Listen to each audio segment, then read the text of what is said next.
mga katsoy, no? So what's up po mga katsoy, no? Is magandang umaga po sa inyo, no? So nandun po tayo ngayon, andito po tayo nga sa Pispa, no? So yung kinopra namin kahapon is nilalagay na namin yun sa ganggangan, nilagay ko na doon, tapos hindi ko na videoan mga katsoy kasi si Papa hindi rin marunong mag-video, tapos ako na lang ngayon, tapos nagbigay na rin ako ng mga pangkatong doon, pang sugnod. So papakita natin sa inyo yung ano, no, yung kopra kung paano magawa. So let's go tayo mga katsoy, punta tayo doon, no. Let's go namin, no. Ayan, papunta doon, nandun po sila mama doon, no, sa kabila. Yan, ito po yung view namin ng Pispa namin mga katsoy, no. Ayan, maraming niyog, may mga maliliit pa na niyog mga katsoy na inanim ni Papa. Ayan, yung mga mamalaki na rin na nakukuprahan na rin namin, panibagong tanim na rin si Papa dito, no. So ayan, nakikita niyo dyan mga katsoy na may umuusok dyan. Dyan po namin dinoto yung kopra para mabenta na bukas. Yung kopra namin mga katsoy, no, na ayan na, lalagay na po. Ito po yung ginawa ni Papa na kung sa Bisaya paganggangan. Parang tapahan pala sa Tagalog. Ayan, no. Yan. Sa nagtataka kayo dyan mga katsoy na lupa yung ilagay dyan para wala talagang butas na makikita. Yan. Dito po yung ano, lagay ng mga panggatong para umusok. Yan si Papi, oh, naglalagay ng panggatong. Ayan. Ayan, oh. Ano si Mami, oh, may dalang snack. Nagbili siya ng snack saka ulam mga katsoy. Yan. Tayo ng baboy at saka kinain ng baboy. Yan. Tinapay. Mga katsoy, no, is for today's video vlog, no. So magandang umaga po sa inyo lahat ng mga katsoy, no. So ngayon nandito po tayo ngayon sa bahay. So ngayon po is 28 mga katsoy, no, ng Merkulis ng 28 ngayon. So araw pala natin ngayon na babalik na tayo sa Maynila para makapagtrabaho na naman tayo doon ulit. So sa nakakalata pala na umitim tayo mga katsoy, ayan, umitim. Okay lang yan mga katsoy kasi mabilis lang tayo bumalik doon na maputi lang, mabilis lang yung paputin, eh. So shout out pala ako dyan sa mga followers natin dyan na solid. So ngayon po mga katsoy is ipapakita ko po sa inyo yung bahay namin na hindi natirahan. Siyempre nasisira talaga yan pag hindi natitirahan kasi wala ng tao na nag-aasikaso dito. So papakita ko sa inyo mga katsoy kasi pag uuwi na ako doon sa Manila na hindi na to ma-vlog namin, no.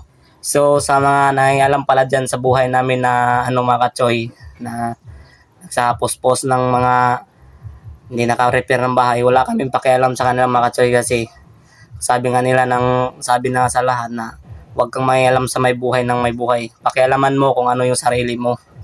Titingnan mo muna yung sarili mo kung ano ka ngayon, kung tama ba yung mga sinasabi mo na ganyan, na lagi kang nagpo-post, nangingialam ka sa buhay namin. Shout out na lang sa iyo kasi tama naman yan na sinasabi mo na ganyan, pero isang salita ko lang sa iyo. Huwag kang mangialam sa buhay na may buhay. Pakialaman mo yung buhay mo. Huwag kang mangialam sa buhay namin kasi hindi kami nanghihingi sa iyo ng pagkain, bigas. So, kung nakikinig ka ngayon sa vlog namin, hindi ako galit sa iyo. Shout out na lang sa iyo dahil nangialam ka sa buhay ng may buhay. Hindi mo tinitingnan kung pumupunta ba kami sa inyo na nanghihingi kami ng bigas, ng mga pagkain sa inyo. Shout out na lang sa iyo, no. Dahil sino ka man ngayon, alam ko naman kung sino ka, eh. Hindi nga ako nangialam sa inyo, eh. Ngayon ko lang i-vlog to dahil nainis na ako sa iyo. Nangialam ka sa may buhay. Nangialam ka na hindi naman sa iyo ng buhay, eh. Nangialam ka kung nahingi kami sa iyo ng pagkain at ano dyan, lumalapit ba ako sa inyo, ganito ganyan.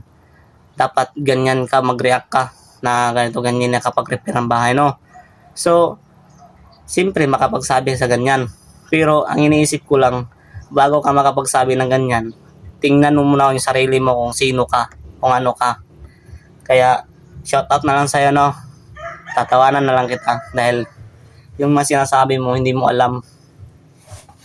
Balang araw malalaman mo kung ano man yung bahay namin, okay lang yan mga katsoy na nasira kasi wala naman talagang nakakapag-tira dito. Yan lang yan mga katsoy, no, i-repair naman talaga namin yun. Ano lang mga katsoy, nag-iipon muna kami ng pera na kung i-repair namin to na bahay, may bibili na lang kami ng sariling lupa namin mga katsoy, no, para doon na lang kami makapagtayo ng bahay na maayos.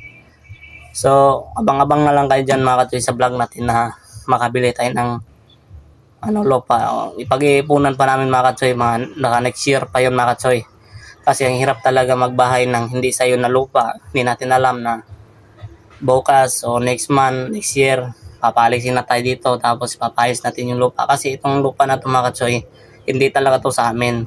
Pinatirahan lang to kasi may mga lubi, may mga niyog na para makikita dun sa magnanakaw ng mga lubi, no?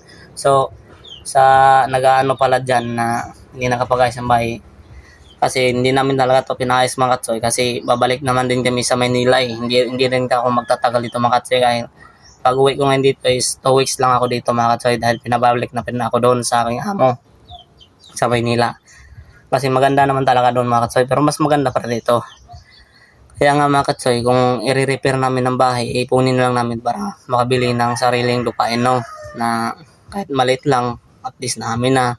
Kahit na maliit lang yung bahay namin, kahit hindi siya maganda, at least nasa amin na yung lupa na hindi na kami papalisin. Dahil balating ring balang araw na papalisin tayo bago yung bahay natin. Tapos na na sa kaya gagamitin ba kukunin na sa may-ari kasi gagamitin na nila yung lupain, no? Di wala tayong magagawa, di ba mga katsoy? So, yun lang So, ito po mga katsoy, ipapakita na natin yung bahay namin na nasira dahil na wala nakapagtira. Ito na, mga katsoy, Yung kusina natin mga katsoy, no? Ayan, yung mga natin na may butas na dahil may mga pumapasok din dito mga katsoy. Ayan, no? Yan po yung mga kaldero namin, mga plato, pinggan, tsaka yung litrato namin mga katsoy, ayan, Gisting Vlog, buhay pa, siya lang yung nagpabilin talaga dito. Yan lang ang may tao dito mga katsoy, yan. So, ito pala yung apakan namin mga katsoy, ayan. Yan yung mga apakan namin, ayan, yung mga gamit namin sa loob na pinalabas na ni mama, ayan. Yan po yung mga, ayan hirap pa ng taon, ayan mga katsoy. So, hirap talaga mga katsoy na magbago ka dito ng bahay na hindi naman sa atin ang lupa, no? Nakapag-decision kami mga katsoy na magbago man kami ng bahay, sa amin na yung lupa, magbili kami ng amin sarili talaga. Ayan ito mga katsoy, ayan. Ito po yung mga gamit namin nung sa una pa na ginagamit namin no mga katsoy, yan. Ito, ginagamit namin yan kasi na mga dumi na mga katsoy kasi hindi na nagagamit. Ayan hindi na siya na magamit. Ayan. So ito pala yung floor mat na nilagay ni Jaysa dati. Ayan. So yung malita ko kay away na ako mamaya mga katsoy, mga alas 8. Pa-vlog din natin yan. Ayan. Ito yung salamin namin mga katsoy. Ayan. Ito na po yung itsura sa aming bahay. Ayan may banig pa dito. Ayan. Kasi tinutulugan din to ni mama minsan-minsan. Ayan Ayan mga katsoy, ito po yung status ng bahay namin. Ayan. Tsaka yung mga bakod namin, sira na. Kinukuha ng mga panggatong ng iba. Ayan Papakita natin sa inyo yung yung iba. Yung biranda namin mga katsoy. Yung mga sira-sira na yan. Sa nakakalam na yung tindahan namin dito dati yun. Ngayon wala na yung mga bakod namin dyan. Sira na yung mga bakod namin dyan. Nambakan ng mga basura. Ayan. Wala na. Yun na lang natira doon bakod. Ayan. Mga katsoy. Ayan. Wala na. Sira na yan. Pero darating na yung araw na makabili tayo ng sa atin talaga. Ayan na. Sira-sira na.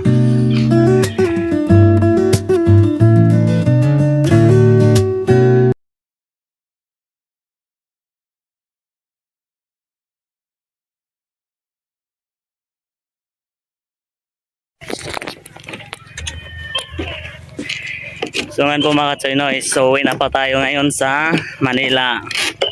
Balik na po tayo ngayon mga katsoy. So paalam na pala sa La Union. Yan. At sa inyo is nandito na po tayo ngayon sa Daig para mag-ready na. So abangan nyo mamaya yung vlog natin dun sa airport mga kasi. Tara, let's go.